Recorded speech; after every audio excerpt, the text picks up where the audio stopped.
Jamie Oliver art. If you look at a master pianist or a master painter, Yeah. Van Gogh, master painter, any documentation of the way he created his work is simple. You go to a Van Gogh museum, you're looking at a Van Gogh work, it's simple. It is not too complicated. No. But it is a master's work. Yes. It's just because it's not complicated, that doesn't make the quality of that work suffer. Similarly, if you look at a master pianist play a piece, I love the way their faces look, because there is not even a frown on their, not a wrinkle on their brow. They just make it look like it's a piece of cake.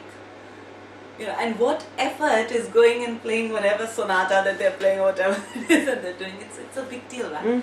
So oh yes. that is what Jamie Oliver is doing. He's preparing all these very sort of fancy dishes, if you like, but his style is such that it makes it look easy. So he's opening the world and he's saying, come walk into my world. It's not as complex. I love it. And he's a presentable, like as a nice, likable sort of a guy. And like the Gordon Ramsay looks like, oh my God, what happened? Like he could, someone taking a cleaver to his the last face. time he smiled? Yeah, exactly. It looks like he's had surgery to stop him smiling. It's very bizarre.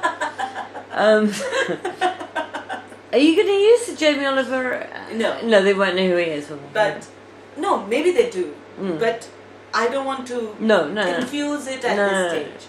But if that has become now an easy way for me to understand how I want to present the fuchsia tree.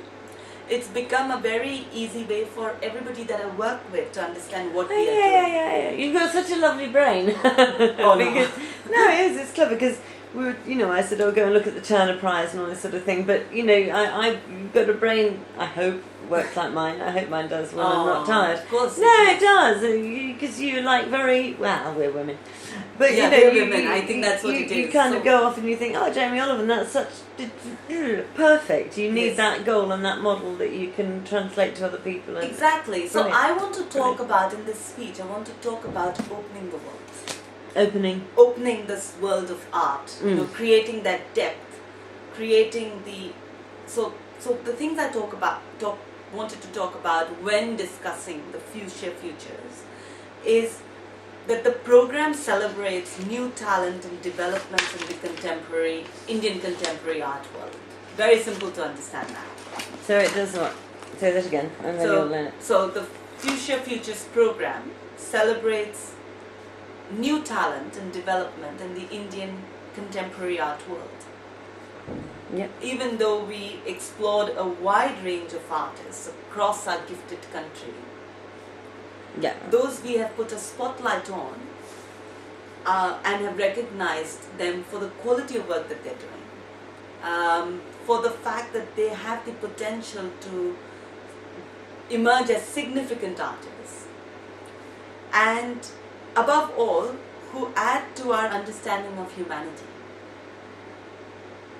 Because when you see the world from an artist's eyes, all that he's doing is able to express something very fundamental in a way that you are more aware of it.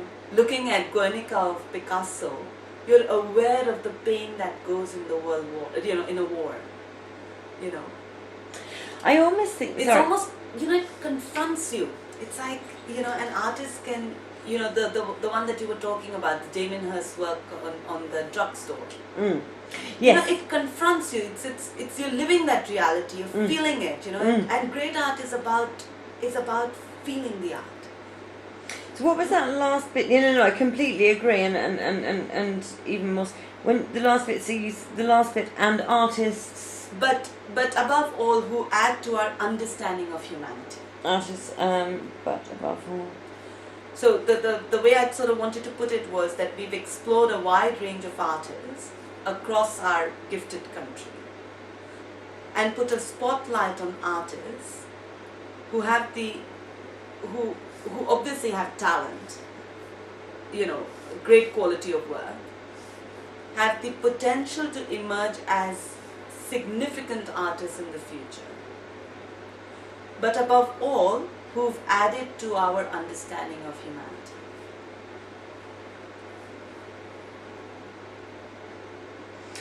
Did you pick, this is just for me,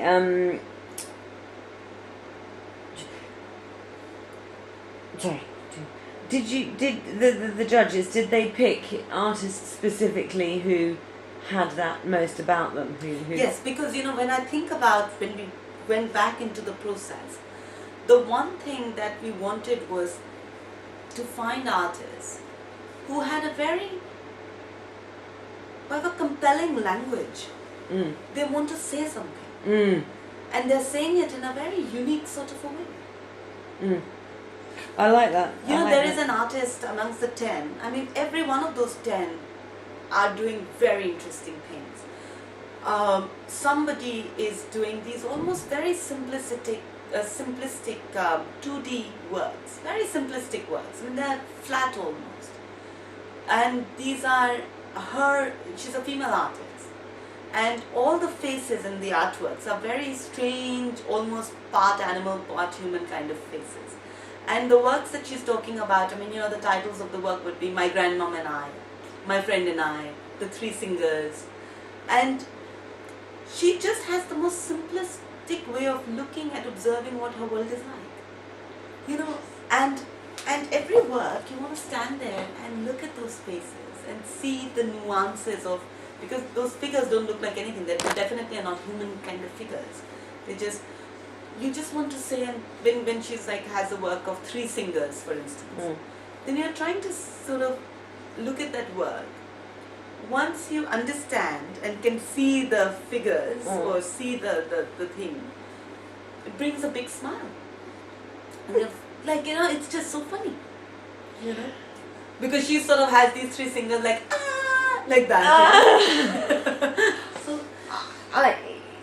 if I don't, are you having sorry to interrupt you, a video artist at the